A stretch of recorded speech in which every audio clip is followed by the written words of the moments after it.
Jumlah kepala desa tersangkut hukum di Bumi Tegar Beriman terus bertambah. Dari catatan yang diterima MKS TV hingga saat ini jumlah kepala desa yang diduga menyalahgunakan anggaran dana desa dan bantuan keuangan infrastruktur atau Samisade yang ditangani Kepolisian Polres Bogor, Polres Depok, dan Kejaksaan Negeri Cibinong berjumlah 8 orang.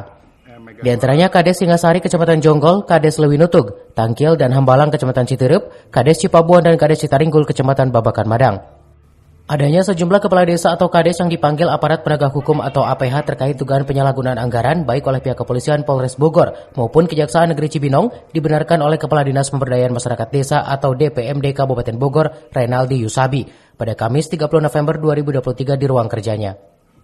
Adapun pemanggilan yang dilakukan penegak hukum baik Polres ataupun Kejaksaan terkait dugaan penyalahgunaan dana desa dan bantuan keuangan infrastruktur Samisade, ia meminta kepada kepala desa yang dipanggil untuk disikapi secara kooperatif dan melakukan pemenuhan semua data dan memberikan keterangan sedetil apapun yang diminta oleh APH. Jadi hari ini memang beberapa teman-teman kepala desa sedang banyak atau ada yang dimintain keterangan oleh teman-teman dari aparat penegak hukum baik Polres Bogor ataupun Kejaksaan Negeri Cibinong.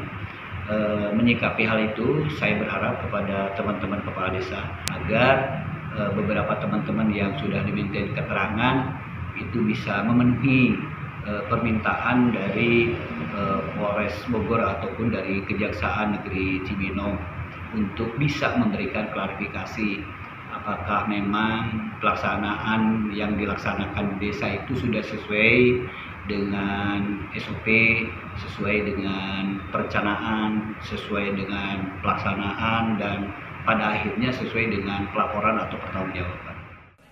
Sementara itu lebih dulu dua mantan kepala desa di Kabupaten Bogor, Kades Tonjong Kecamatan Tajur Halang dan Kades Keranggan Kecamatan Gunung Putri beserta stafnya telah ditetapkan menjadi tersangka dan saat ini mendekam di sel tahanan Pondok Rajek Cibinong. Dari Cibinong, Kabupaten Bogor, Edi Junaidi melaporkan.